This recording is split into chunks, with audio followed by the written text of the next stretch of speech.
Welcome to another exciting episode of Through the Bulk with your hosts, Jason and Robert. And today we're going to look at life through a little bit of a different lens, a retrospective lens. We've been talking for the better part of a couple hours here, and we've kind of arrived on the conclusion that what we want to talk about today is reflecting from the perspective of us being men in our middle ages back in time to a younger version of ourselves. Specifically, I'm nearly 46 years old. And we were talking, and one thing that really is on my mind often and more often as I get older is how different of a human being I was when I was a younger man entering the world in my first job, living on my own in my first apartment.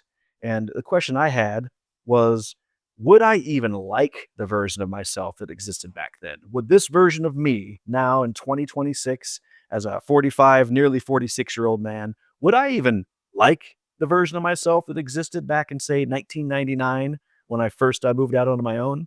And I don't know the answer to that, but I bet we can get closer to something that looks like an answer through the course of this conversation. What are your thoughts, Bobby? Oh, that's a you said that earlier and it got me thinking. And I can say I probably would have told me to watch my mouth. Um, the the ma- My maturity has definitely, and obviously, I mean, it should have. If it didn't, I'd have a problem. But uh,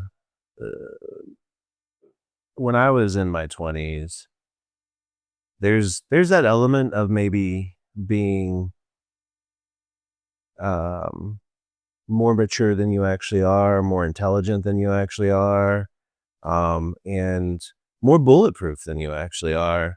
And I think I probably offended people that I now, I would have, like I said, I would have told myself to watch my mouth. Chill the You fuck know, I go, out. yeah, because you say things like unnecessary. I think you're more prone, maybe, or at least I was, to say things that were more unnecessary. Yeah.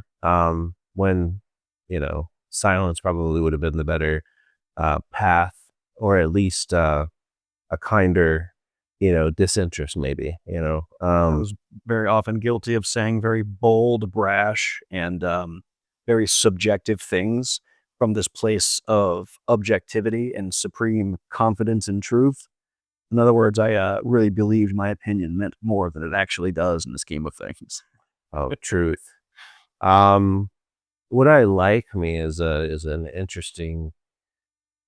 I don't know that I would dislike me as much as I would hopefully try to educate me. And that's one of the things that gets me thinking on these kind of things from time to time is, having a daughter that's almost 21 and a son that's almost 16, you have all of this life experience that you try to share with them. And, that when you were that age, you were about as receptive as they are. Mm. So that's something that, like, conversations like this are definitely important for that reason. I think I would like aspects of me because they still are there. Like, I've always been um, more sensitive and empathetic than um, even sometimes I like. But I think that is a big part of who I am. I'm a caring individual. If only I could have used that lens more responsibly when I was younger. Um, yeah, I made choices when I was younger that I, I've often said that, like, if you had the opportunity to go back to your younger self, what would you change? And you get those people that come along and go, I wouldn't change a thing because I'm where I'm at. And for the most part, that's true. But there's also things that's like, you know, there's opportunities that I had when I was younger that I would totally take advantage of. Oh yeah, yeah. Yeah, like, Hindsight's 2020 in those areas. for sure. Um, I definitely think about things differently now than I did then. More future minded, I guess, more trying to look at the time I have left as a gift. Um, Whereas when you're that young, you don't really analyze that time, you know? Like it doesn't seem like it's gonna run out anytime soon, you Yep. know? And maybe that has to do with the physical aspect of getting a little older too, you know, like wh- when when did I start, having my knee pop that way or things like you're like that's not, that never happened before, you know. I think our perception and overall concept of time is so much different as a younger person than as somebody who's middle-aged or older. And I think that's stands to reason scientifically and just chronologically. When you've got your entire life can fit into, 18 years, um, your perception of time is just different.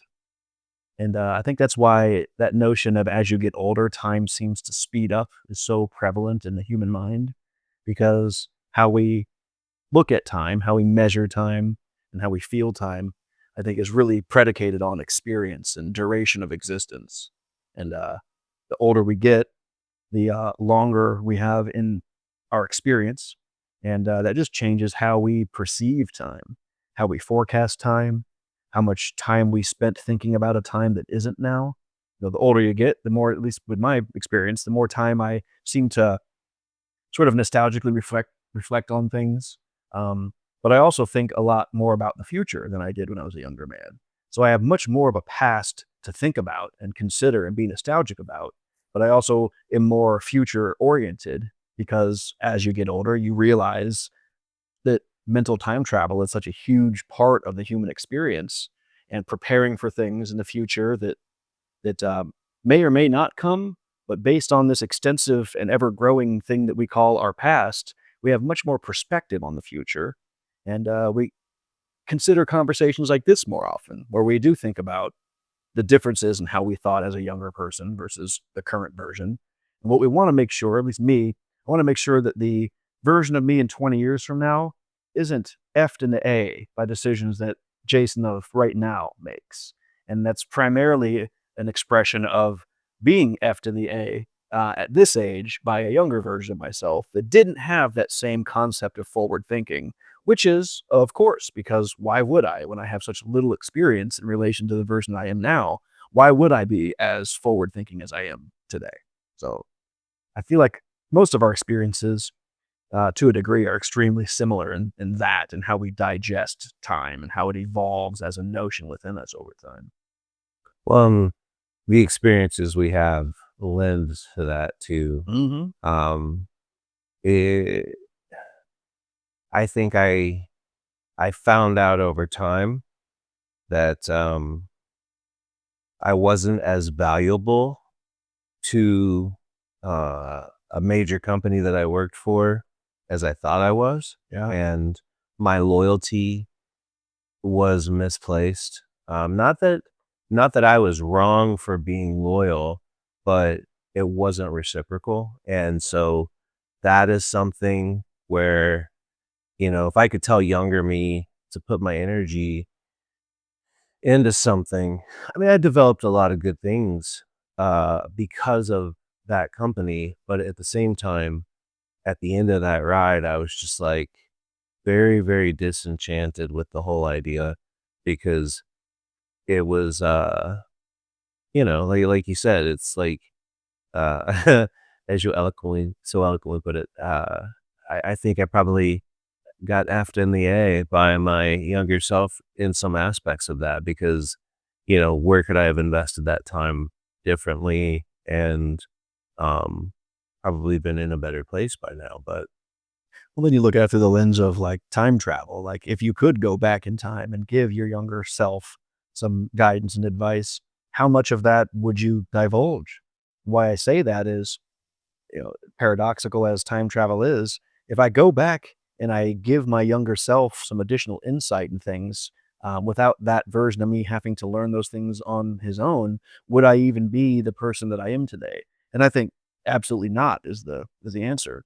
So I've never been a guy who lives with a great deal of regret, even when I've made mistakes or even hurt people.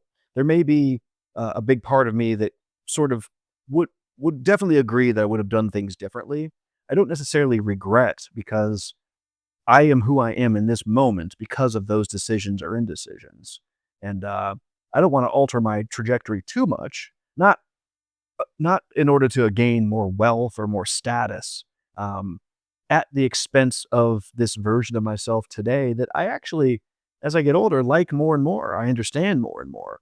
And so I guess what I'm trying to say is those mistakes or those acts of ignorance, they're such a massive part of who I am today to even have this opportunity to retroactively and retrospectively think. And so I don't think I would change a whole lot. There's things that I would have done differently, specifically relationship things. Like I wouldn't have said this thing to this person because I didn't mean it. My intent was to hurt them, and I was doing that because I was at a place of being hurt. But beyond that, really no life altering changes that I would even consider making because whether it was a mistake or something that forged the path to where I am in this moment, this is who I am. And for me to have an opinion or a belief that there's something in the past that I should or could change, means that I'm kind of abandoning this version of myself, and I really like myself more so now than I ever had before. So the suffering and the mistakes that have occurred in my past, I don't think I would change much of those things. I might do things a little differently just to make things today a little bit easier. I mean, we can all introspectively reflect on things that we probably should have done differently to avoid a circumstance that we're in today. But there's few of those things at the grand scale because who I am today is exactly who I need to be. I think this conversation fits so well, and as I'm listening to you, I'm reflecting on kind of this conversation fits so well into the narrative that is through the book because it's driven by curiosity. And I think that's really at the center of what we're talking about is it's a curiosity as you look back at if you had made this choice, how would that make things different? And I'm in the same boat. I don't live in a lot of regret as much as it's just a curiosity, you know. Um I had a pretty good opportunity, to play football professionally. I had, I grew up loving professional wrestling, and that was something I could have pursued when I was younger. And I guess I just often wonder if I had pursued those paths, what that would look like. Mhm. But yeah, I totally wouldn't give up, you know, my kids or my wife or, the Oh, life absolutely. experiences and the friends that I've made. Yeah. Um, I think more pointed is, how I coped with things and how I cope with things now. I wish that I knew that, like, um, because I learned in nursing school that coping mechanisms, you get them from your parents mostly, Mhm. but you get them from your environment, so, Yep. g simple example of that is, if things get stressful and your parents freak out and then they get angry and start yelling, guess what? You probably do that too, unless you have altered course. So I learned that later in life, and I wish I would have known that, and that goes back to me saying, watch your mouth, Yeah. like I've definitely said things to people that, I regret in that narrative of, you know, it could have just been avoided, Yeah. so going down that, and I guess if my ambition in this conversation in any way is to maybe have my kids listen to it someday and, you know, take a nugget from that. It's, Didn't even think of that aspect of it. My yeah, son listens to this episode. It's gonna be interesting. yeah, yeah. Well, that's kind of what I was thinking about when we started talking about it. You know, like I know that I'm 41 and 21-year-old me uh, s- was a more brash, um, probably more um, cocky uh, version of me that didn't think that like I was I was smarter than the average bear, you know. So like telling me things, I wasn't as receptive or humble as I am now. I know that humility was gained from my life experiences, from my faith, you know, from time of being humbled by my life, you know. So um that would be something I would probably say is humility goes a long way. Look it up, you know, like Oh yeah, absolutely.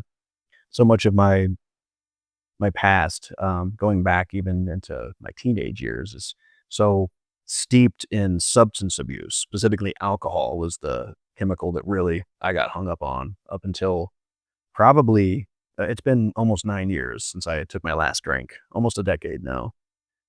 And so many points of pain, social fallout, economic fallout, all sorts of bad things happened as a result of my chronic abuse of alcohol over the years.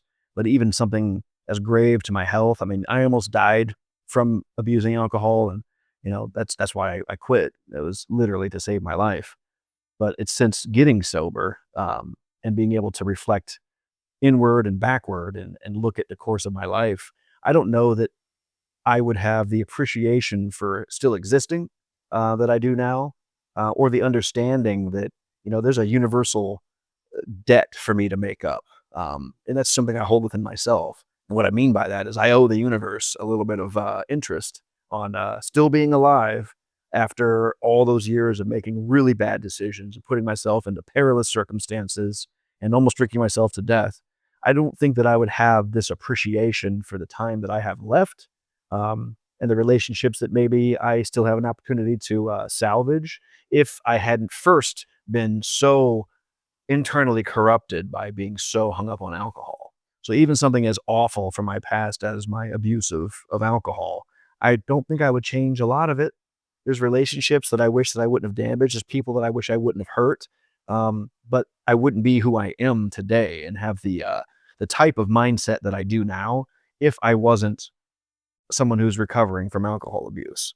It's such an intrinsic part of my personality and my belief structure and my morals to have been somebody that I'm not proud of now as somebody who is developing a love for himself.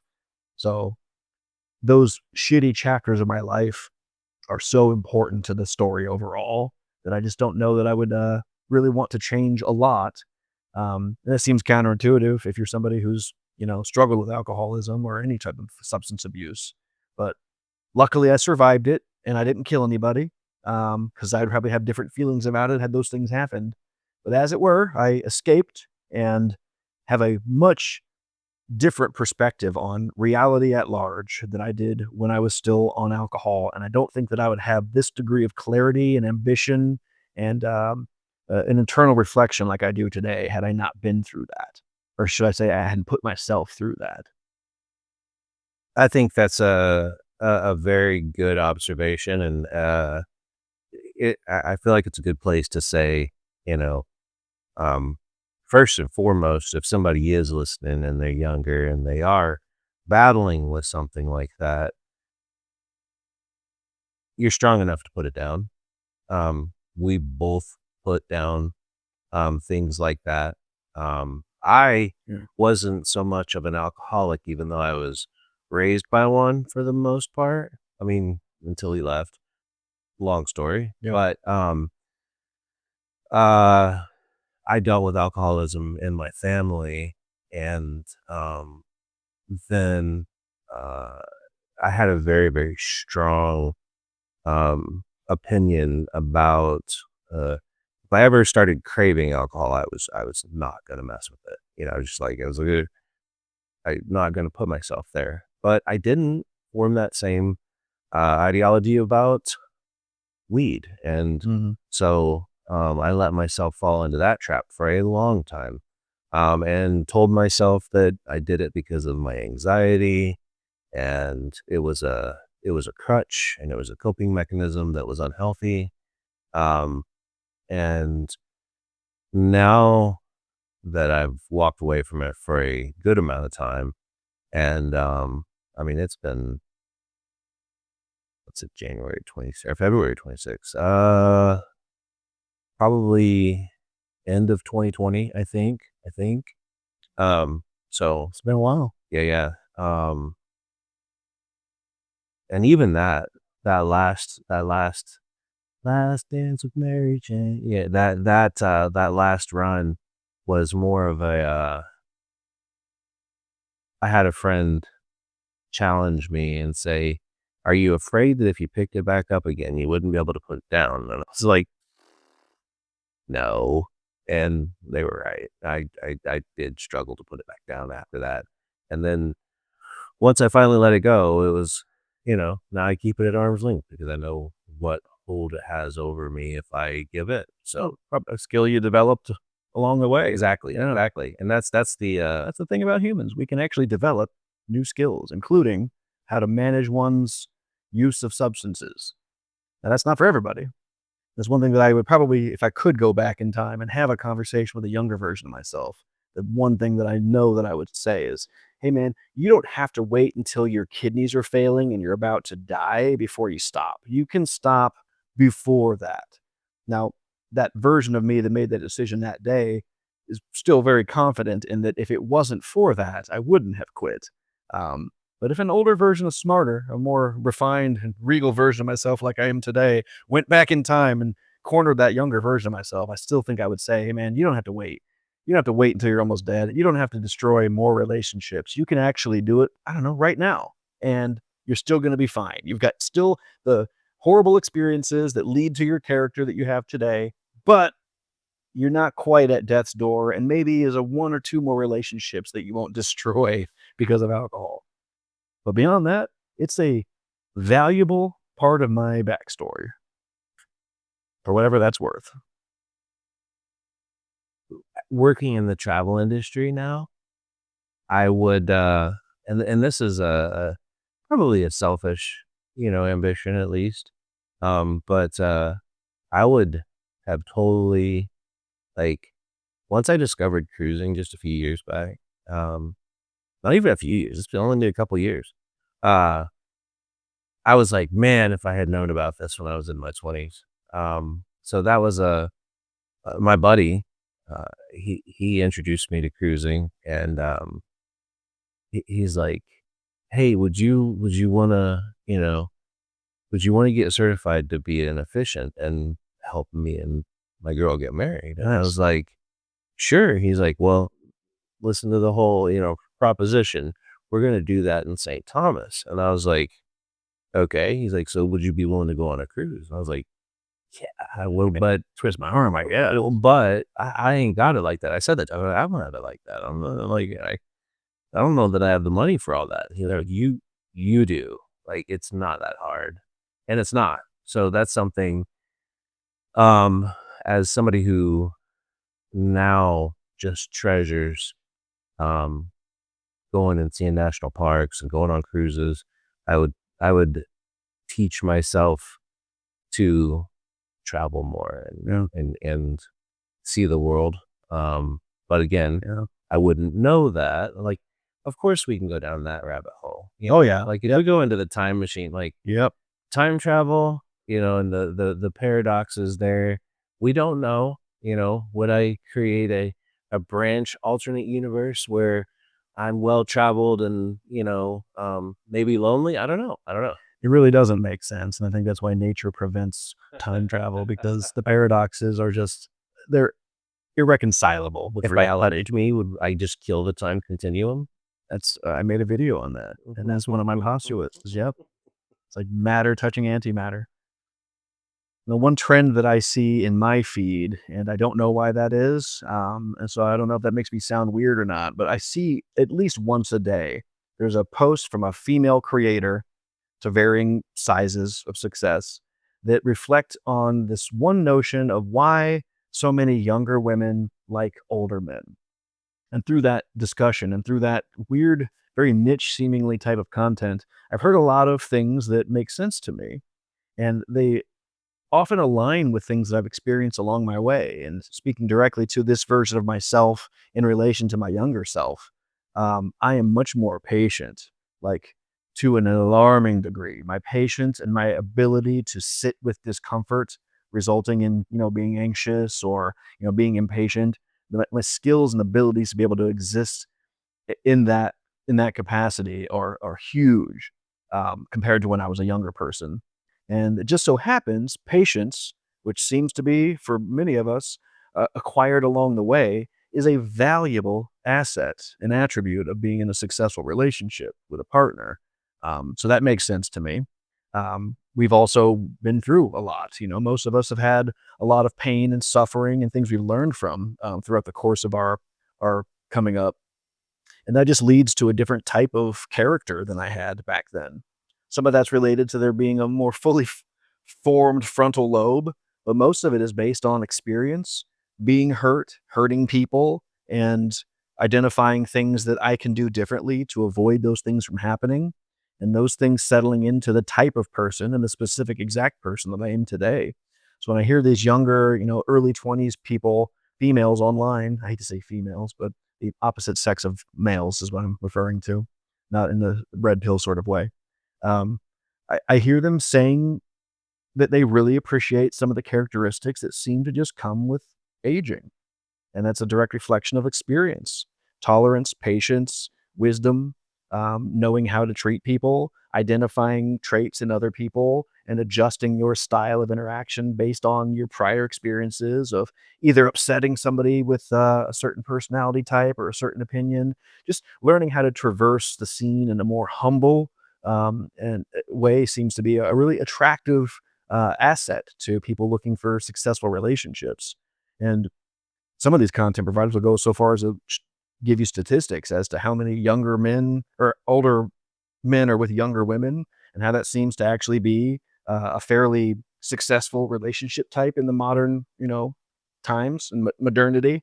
And I reflect inward. I'm like, my partner, my fiance, and the mother of my child that's being born in June, she's a decade younger than me. She's a full generation younger than me, and man, we get along so well. And during that uncomfortable time, where I and my son's mother broke up, I went through a year of dating, and that was something else, man. Being a 44 and 45-year-old man dating, um, wow. First of all, when I was last dating, there was no such thing as the internet or internet dating. So just that being introduced to the equation was crazy to me. But one thing that I took away from that at large through my 6 to 8 months of dating was I get a lot I get along a lot better with women that are about a decade younger than me. Women that were my age or maybe even a little bit older that I was dating during that time. Significant ideological differences, differences of opinions that were seemingly irreconcilable.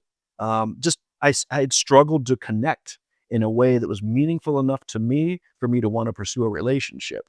And although I love my partner with all of my heart, and I love the direction everything's going, she was not the only millennial that I was dating at that time. And I just found as though I was finding a higher degree of meaningful connection, conversations that had more depth, a better understanding of one another with women that were actually about a decade younger than me. So I wonder what that's all about. I'm thinking about the question of whether I'd like me or not. And that's a interesting. I mean,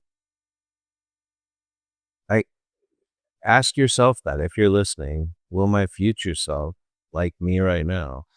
And it's an interesting puzzle to start putting together. Um, I think I would have. I've always had a big personality. And I feel like the refinement that's come with age probably would put me in a place where I would think that I talked too much Mm, or, maybe. maybe didn't listen as much as you should have. Yeah, Yeah. yeah. Well, and Well, everything's exciting. Every thought still somewhat. There's still yeah. novel nature to existence at that age. Well, So things are exciting. and I've got a dark sense of humor, and I love shock value. But as I've gotten older, I've realized that there's a time and a place, and there's an Well, audience. yeah. More discretion. It's a Yeah. learned attribute. Yeah. Yeah. I think that young me probably would have made jokes that me now would have been like, "Oh, Dude, really? Keep that with that's the part you don't say out loud. yeah, yeah." Like, I know you're not serious. You know you're not serious, but not everybody around you Right. understands that you're not serious right now. And dry sense of humor. I mean, that Ryan Reynolds sense of like deadpan. I realized later in life that there are people that I've known that couldn't tell when I was serious or not. Mhm. And, that was like, oh, and that would be, like the self awareness that's come with age. That would be something that probably rubbed me the wrong way. I guess. And that's one of the greatest gifts of being older, though. It's one of the things I'm most excited for, like the future that being as self aware as I am now and the trajectory of my continued development of that skill makes me very optimistic for the future. Um, it just, Yeah. it really does. It's a powerful thing that a younger version of myself really did not have. I didn't have a strong identity as a younger person, at least in relation to now. I've got more conviction in things that have stood the test of time to a high degree. I've developed new beliefs, new understandings, new skills. I was thinking about this question for the better part of an hour or longer now of, would I like the younger version of myself? And I think I would. Being a general manager who is um, a little bit older towards the end than most of my teams that I was leading.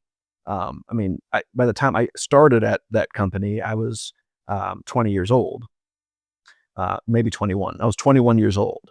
And when I left the company, I was 42 years old. So big span there. And it turned from me being the youngster to me being one of the very oldest in that channel in that part of the country. And I found that it was seemingly difficult to find connection with the younger people as that started being who I was hiring. But at the same time, I liked them. I the version of me that is more patient and tolerant and understands things to a much more highly defined depth. I found myself appreciating them, even if I struggled to find any connection that resulted in us having a real strong relationship. Um, so I think that I would have liked the 20 something version of myself. Now, the reciprocal of that, the converse of that, I don't know that my 20 something self would like this version of me that I am today. And that makes total sense to me. I thought that I had all the answers. And in retrospect, I was ignorant in so many ways, especially in understanding myself. And so I think I would have found this current version of me as a 20 somethings guy as not taking any bullshit from me, not letting me get away with bullshitting, which I did a lot. When I was a younger man, I tried to like a peacock with its feathers. I tried to seem bigger and more important than I was. So quite literally the opposite of being a humble person. And I would have been probably intimidated by this version of myself because I would have seen through that 20 something bullshit and I would have called it out. And that would have been really abrasive to a younger version of myself.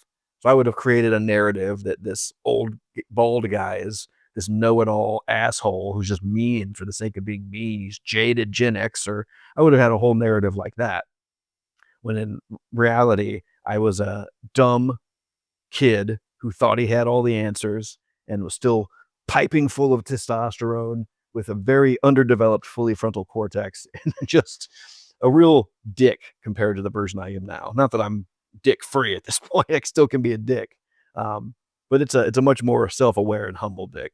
And when I'm sticking to my guns or digging my heels into something, first of all, now it's probably due to the fact that that is how I truly feel. That's a true representation of my values. So I'm not willing to compromise on it. It's a principle, and I will not negotiate on it versus a much more malleable or still forming version of those things when I was a younger person. Um, But I'm also now much more open to self-reflection, and one of the greatest gifts of being this age is, at least from my perspective, and I know that you're the same way, is this lack of fear of being wrong. So Right. when I'm proven wrong, or when I just come to terms with the fact that my opinion of something or my understanding of it was not complete or was maybe outright incorrect, that doesn't hit me in any sort of worldview shaking way anymore. As I get older, I anticipate myself being wrong about things, potentially even things that I've had as a firmly held strong conviction. And I'm not as afraid of losing my identity when my opinion changes now as an older, wiser person. And I feel really healthy with that. Far from perfect, and I still have opinions in this moment that I know will probably be different as time goes on. But the notion of that opinion changing is less shattering as it would have been to a younger, less experienced version of myself. I'm trying to think of what that would look like if I interacted with me. Um, I I feel like I have a gentle way about me. If I'm, Sure. you know, You think you'd be kind to yourself? uh, yes and no. Mm. In the realm of, um, it'd be one of those things where it would be like I would probably try to have a conversation and It'd be unfair. talk my own ear off. That makes sense. I would want that too because I liked my intellect and my ignorance as a young man. It made things really exciting and curious, and it was fun to talk even at a younger age to, deep, meaningful philosophical things. But at large, that conversation would be rather unfair. This version of me has all the memories and all the experience of that person, but that person knows nothing that I know. And so it'd just be so unfair. It would be like Right. Dr. Manhattan going and visiting some schlub on the street. Yeah. It's like, I've already got all the answers. Let's hear what you have to say. So I know that that younger version of me would be intimidated, but I'm much more compassionate. I'm much more open minded. I'm much less abrasive, and I'm much less willing to shove my opinion down people's throats. So I think that younger, intimidated version of me would probably still find a way to have a meaningful conversation with this version of me. Although one of us, I think, would be much more uncomfortable than the other.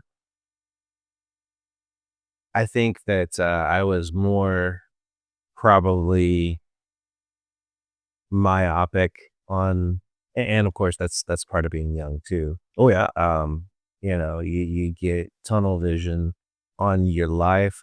I think about that sometimes, and you know, eh, I would, you know, like it's cliche to say that we, I and I do the same thing as far as like regrets. Um, older me would say, spend time with your mom. You know, Oh, yeah. like that. You don't know, and again, I wouldn't have that without experiencing it. Yeah. My mom passed away in March of 21. Which compels you to want to have Yeah. that conversation with your younger self. Well, That wouldn't happen without the death. So it's just paradoxical. The yeah. whole thing. Well, and that's where, my plea to younger listeners, if you are tuning in, kudos to you. We're kind of a niche, I guess, right now. So kudos to you for even giving us a chance. We No, love that. appreciate you. But if anything, uh, cherish the people around you, especially the family members, because you don't know how long you'll have them. Yeah. One thing I would say that I absolutely know I wouldn't like about myself is I was very self-centered, and in reflection, um, I can acknowledge that because there were countless, days, maybe weeks where I would go without talking to my mom. And Yeah. um that was and we're talking about 21-year-old me, I was in the middle of it all, and you can make that excuse, but um, you know, as a 41-year-old dad now, I who is very interested in my kids' lives, I regret not, um, giving her more time. Let's talk about that concept of regret, because the more I think about this, I almost feel like regret is absolutely intrinsic to the human experience. And I'll clarify that. So I've got the unique perspective of being a 45-year-old man who has a 17-year-old son, and I'm now in a committed relationship with a fiance who's 10 years younger than me. So very fertile childbearing. That's why we're having another child. So I'm having a another child with a 17-year age gap with my first son as a 45. I'll be a 46-year-old man when this child is born in June, which is also my birth month. Go Geminis. Um, and not that I have regret with anything that I did or didn't do with my son, because as we were talking, it's all about the experience and you learn as you go. But I will say that I'm already planning the things that I'm going to do differently with this child based on everything that I learned through raising my son who's 17. So I am thinking about things like when I was a very young father, at 29 years old with a newborn who became a toddler and maybe, got into things or broke something. The yelling that I was raised on, right? I was an 80s kid, so I made a pretty active decision pretty early on as being a father that spanking was out of the equation. Remember the last time I spanked my son, he was um, at that point where he was about to go from diapers to no diapers. So young enough to where he's still a baby in my mind. And I spanked him because he broke something by throwing it. I don't even remember exactly what it was, but the amount of like pain it caused me to spank my son, even though he had a diaper on and I didn't hit him hard, just the notion that this primary caregiver, his father, decided to discipline him by spanking him immediately made me think of myself as a child and, sorry, mom, but it was the 80s. I don't know how many wooden spoons were broken over my ass when I was a kid. We had a running joke in the family that the best spanking spoons were the spaghetti spoons because they had a hole in the spatula part that was designed to fit exactly one serving of spaghetti noodles. And that hole offered fantastic aerodynamics for that switch. And so she could move that thing through the air in a way that made a sound. And more than one was broken on my ass. And, in that moment, spanking my son because of some trivial thing, so trivial I don't even remember exactly what it was, knowing that he would remember that and knowing how it made me feel really helped forge the fatherhood that I had from that point on. My son remembers that day. He doesn't remember what he did either, but he remembers being spanked. He remembers my emotional reaction of realizing that was nothing I wanted to do ever again. And I want to be clear, I'm not some abusive guy, but spanking was an absolute part of my culture growing up. And I think a lot of people that are probably under the age of 30 might not know of a world like that, but it was extremely common and prevalent, not just in my family's culture, but in every one of my friends' cultures as well. Um, some of them I think were abused, but a lot of us were just spanked because that was the style. And Bobby, you and I were talking before we hit record on this about that culture back in the day of letting a kid cry it out.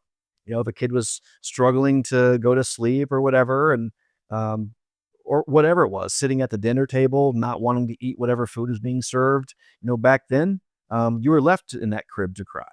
The parents would shut the door and go to bed and just let you cry it out. And eventually, you learned that crying got you nowhere, so you just stopped crying. Um, there was times sitting at the dinner table. I was alone in the kitchen. Family was in the living room watching TV, and I was still sitting at the table with my uneaten food, trying to hide things under the mashed potatoes. I didn't want to eat it, but they just left me there until I finished it. And so I had to choke down that food. Otherwise, I went to bed hungry. We now know, and psychology has got plenty of insight and research on this. That's probably not the best way to raise a child. Now that we know things about attachment theory and we understand that it's that formative period and the relationship you have with your primary caregivers that results in the attachment style you have for the rest of your life until you either A, change it through a successful relationship or go to therapy and identify there's a change that needs to happen. Those experiences result in how you handle relationships with every other human being going forward. And if you're into attachment theory at all, there's 4 styles of attachment. and only one of them is secure. The other three are opportunities to resolve. They're problematic or disorganized or anxious attachment styles that psychology has unanimously agreed upon. That is a circumstance and a pattern of behavior and thinking that you want to get yourself out of. It's not a good thing. And it's those types of experiences, maybe us 80s kids getting spanked, or the Gen Xers love talking about how they were kicked out of the house and weren't able to come back until, the sun was going down. Drinking from a hose is a thing that Gen Xers love to talk about. Um, that's a practice and a style of parenting that still exists, but it's not pop culture anymore. It's kind of unanimously understood in the grander scheme of parenting and in psychology that that's the type of parenting that will result in an attachment style that is anxious or disorganized. And in short, an attachment style that's probably best to be resolved and move into a more secure attachment style.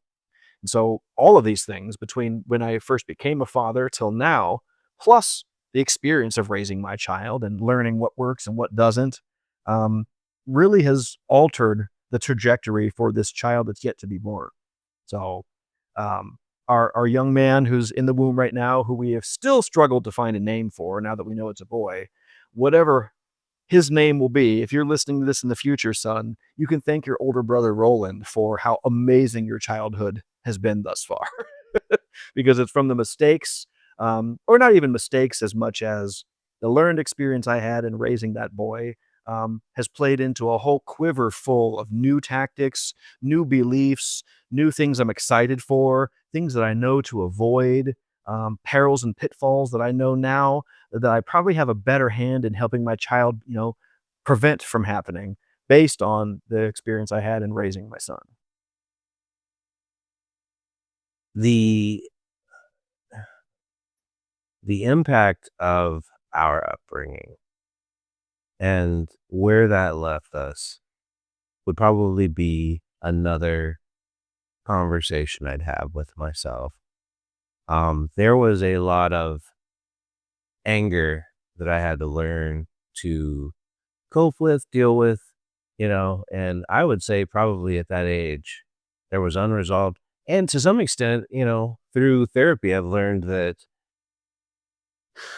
unpack this one, depression is a form of anger. And I'm like, huh, you know, you can go down that path. I'm not a therapist and I still don't fully understand it, but, uh, at the very root of depression is an anger that you have some injustice or some unmet need that you feel uh, is still lacking. And I would have like I would have liked to have known that at that age, because I carried a lot of that anger and um, maybe even resentment into being a young father. Mm. Because at 21, I got married and I married into my daughter, and so raising her, I absolutely had no idea, because like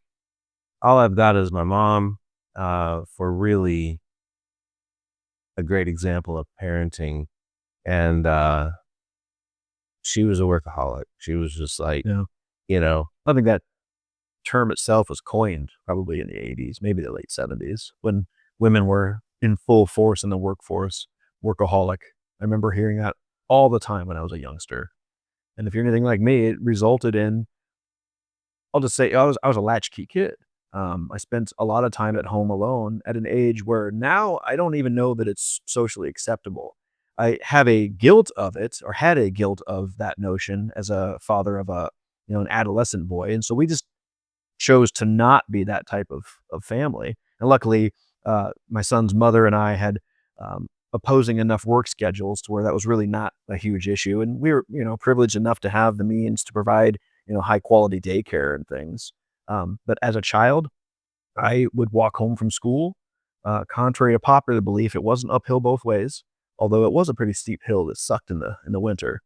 J. L. Mitchell on Porter Avenue on the south side of Des Moines. I would go home and I would turn the stove on, cook some ramen or whatever, maybe cook some chicken tenders. But I remember cooking at an age that seems, by modern standards, exceptionally young. But what that resulted in, it's being alone because my mom had to work and my dad just wasn't present. That, it's not ideal in the scheme of things. I think most parents in modern society, with all of these psychological studies and research, would say that that's not the ideal way to raise a child in America in 2026. However, it was my experience. And what it did result in positively is that I'm a great cook. I can go to a pantry at a friend's house or a acquaintance house that has nothing but a Spartan pantry, and I can make a fantastic meal. As long as I've got a protein and some sort of carbohydrates, I can concoct something. And I've always felt as though that was a extremely normal and usual skill to have until I got single and started dating. And women my age, many of them don't cook. It's not a thing. Younger women, even less. It's just it wasn't necessarily the skill, the common skill that I thought it was to have been somebody cooking since he was a very young person, where it manifests in my 40s of being somebody who really prides himself on being a damn good cook. I can cook really anything. Not much of a baker. Baker's a little bit more scientific. And I did not learn off of recipe books and, you know, ounces of things and liquid volume versus weight and things. But anything beyond baking, I am damn proficient at. Like, I'm confident enough to say I could probably work in most kitchens in the US and make a living off of it, having no formal training, just because it's something that's so intrinsic to me and has been for so long. Now, my son is 17 and he's been cooking now for a couple of years. He's still very much in the infancy stage of being a cook, but he has a high degree of interest in it from watching me for so many years. But by the time I was his age, I was making full-on meals that I'd seen on the Food Network just at a glance, replicating things.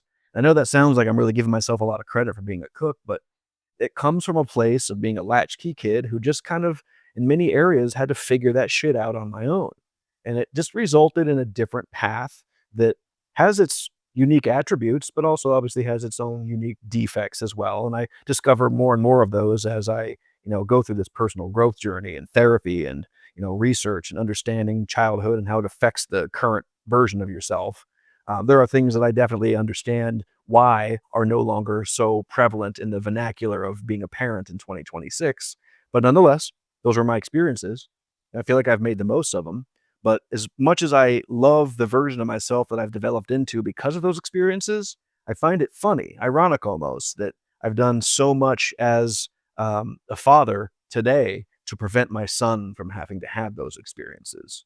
So, although they're intrinsic to who I am today, I still identify opportunity within them enough to resolve to do what I can to prevent my son from having to experience those things. And I think that's a pretty common notion amongst our generation of parents. And in some ways, you can look at that as a great way to evolve the process of parenting and to provide an experience for our children that we believe we would have wanted if we could go back in time and change that for ourselves. However, it's also sort of ubiquitously understood, especially amongst public educators in the modern era, that our children can be difficult to manage in the classroom. And it's because of a bit more privilege in many aspects of American culture, in many locations across America. There's a higher degree of privilege amongst these children that maybe wasn't quite there for us as a kid. And not everything that comes from that manifests into good things. Um, I know a lot of teachers. I am engaged to a teacher, and she's amazing. She loves her kids. She's one of the few teachers, I hate to say this at large, but this is my observation. So many teachers that I correspond with are a little disenfranchised with their profession, and a lot of it can be attributed to the children, which of course can be attributed to the parents of these children, which are people of my age and maybe a little younger. So if there is fault to assign here, I will say this. There's plenty of research and plenty of social observation out there that indicates that maybe the children that we're raising today as parents are maybe missing some skills that we just naturally developed because of how we were brought up in a what's ubiquitously known as a less privileged circumstance than our children today. So they're maybe lacking a few skills. One of them, just off the top, based on what we're just saying, is that cooking thing. I know not all kids are averse to cooking or don't know how to, but it certainly seems like a lot of kids, teenagers, adolescents, tweens, don't have any interest nor experience in cooking and providing food for themselves. And when I look back on why my son is 17 and only now starting to cook, I can reflect inward to determine why that is. Because, first of all, I want to provide a better life for my son than I believe that I had. But I also developed a love for cooking because of my childhood that has kind of robbed most people in my life that I share domestic space with from having the opportunity to cook because I kind of bulldoze that in my family, and I have for many years. For 17 years with my son and his mother, I was the cook. If I was home, I was cooking, and that was such a part of our culture that it wasn't even something that was ever attempted by Jennifer at those times because she knew that if I was home, I was cooking. Um, and so that resulted in my son not having really any necessity to do that until now, and it's because of how I raised him. Not a bad thing in retrospect, it would have been cool if I was a younger dad, bringing him into the kitchen when he was a little bit younger and showing him what I was doing. That's that part of being a father that is easy to forget sometimes as we want to provide and do things for our kids. Our primary function is to be teaching these kids how to do these things. But damn it, if that's so true, then why does nature give me such satisfaction in providing those things for my child instead of teaching him how to do it? And I think that's where wisdom comes into play. And part of wisdom that I think is so important, especially as I get older and I identify this, it's learning when to do something and when not to do something, regardless of your capabilities. When is it the best thing to do to show versus the best thing to do? And there's no right or wrong answer. But I will say I've learned enough over these 17 years with my son that I'll be doing things differently for this child come June. I don't want to provide a less exemplary lifestyle, but I've learned along the way that what I would have liked to have done differently with Roland is to show him things more along the way instead of doing things. So that when this child, who's still nameless until we can come to an agreement as to what this name is, I want this child to look back on his time with me as somebody who taught him how to do things that he is excited to teach his own children someday.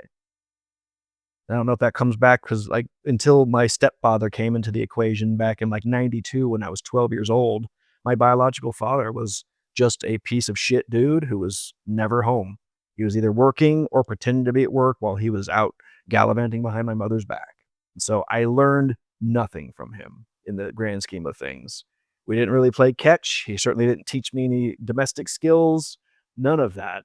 And so it's really important to me that I either a, provide like I did for my son who's 17, or B, what I plan to do with Gen 2 here, the unnamed child, is that I'm going to do things for him, but along the way, show him at a more granular level how to achieve these things on his own. And I want him to have the full understanding that although I'm teaching him how to do things like cook, or how to build guns, or how to write a song, or how to produce a video, or how to write an essay for class, whatever it may be, as I am showing him how to do these things, that does not negate my desire nor his entitlement for me to do these things for him as well. So that's another trait that I've learned as I've gotten older is that things can be more than one thing at a time. I can be a teacher and a provider at the same time, and that doesn't break space time. That doesn't make me into a subatomic particle. That just makes me into a more nuanced, balanced person. And I love that I'm able to identify those things within me now as an older man. That's not a skill I had when I was a younger person. It was black, it was white, there was no in between. Very binary thinking up until pretty much I got sober. Now it's kind of the converse of my worldview. Everything exists all at once, is kind of how I think of things now. I think that as I reflect, you know, asking myself if I would like me, asking myself if younger me would like me now, I think the overwhelming answer would probably be more yes than no. I'm pretty happy with where I wound up.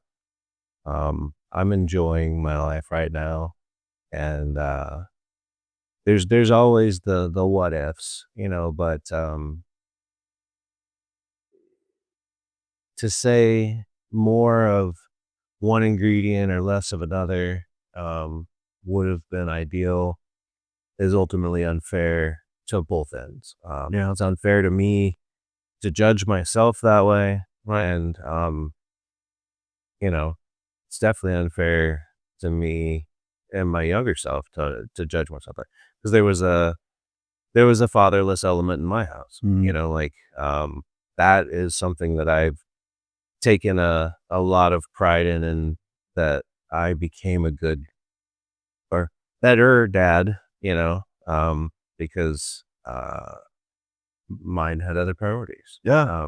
That's one thing I say often about my biological father. It's I still learned something from him, even if it was only what not to be. And that, if he gave me one gift, it was that type of insight to understand that you can learn from every single experience and every single person to varying degrees, even if it's only what not to do in a situation or not how to be as a person. And that is a lesson that continues to deliver results even to this moment. And it's something I think about quite literally on a daily basis. What would my dad have done? Okay, good. I'm doing the opposite. I think it would be an interesting opportunity to at least make myself aware of, um, gosh, there's so much, um, investing and, Oh, yeah. yeah, there's so, like if you had one, let's just say you could say maybe one sentence off the cuff, I would probably say, you know, it's gonna be okay. Yeah. I think that's a powerful, concise, and profound bit of advice to give your younger self. And it's meaningful in our family. We've had a little handwritten note on a piece of torn out paper on our refrigerator here at the house for years now. I remember writing it. It was like a decade or more ago. Um, and it simply says, just remember, everything's going to work out. Right. It says, love dad. And it just stays on the fridge and it's been there for years. And it's just like a mantra in this family. Shit's going to get shitty. It's going to get hard. And it's going to be sometimes it's going to make you almost void of hope. But if you just remember any experience that's ever made you feel that way in your past and how minuscule it probably seems in this moment, that's a physical manifestation of the sensation that that advice is supposed to invoke in whoever receives it. Well, and there's the Perspective is ability, everything. yeah, perspective. There's the ability that's come with age, to be able to zoom out, slow down, and look at your situation and separate yourself from it to some Yeah. extent. Like I know part of the storm that I lived in sometimes when I was younger was because I was too narrow-minded or too busy, kept myself too busy to look outside of it, Yeah. and that would be something that, like, if I could bottle that up and give it to my kids so that they could drink it when it applies, man, slow down, zoom out, you know, Yeah. and look around. I even have to tell myself that sometimes now. So I know it's so valuable. It's gonna be okay, you know. What's an Uh, ancient phrase? This too shall pass. It's been exactly, around. exactly. Who knows who wrote that? It's ancient. And it stands to this very moment as some of the best advice that you can say to somebody. Now, whether or not the person receiving that is in a place to receive that, that's really what Yeah. makes the difference. Being somebody who's in a position to give that advice, though, that's I think something that we ubiquitously hold within ourselves. We know as we say it that we're trying to comfort them, but we're also almost saying that to our younger self to remind ourselves that I used to feel that way. And man, if I could give you an injection or throw a pill in your mouth right now that lets you understand that in 20 years, this life altering or potentially devastating moment that you're experiencing will be so tiny in the rearview mirror that you'll barely remember how you even felt. There's a show called Resident Alien, and later in the series, there's a character who is being abducted by aliens. Oh my. And she's questioning her reality, and she's like, "I know this is happening," but she's being made to gaslighting, to feel like it's not happening when it is happening. And one of her friends writes on her forearm while she's sleeping because she has proof they're real, you know.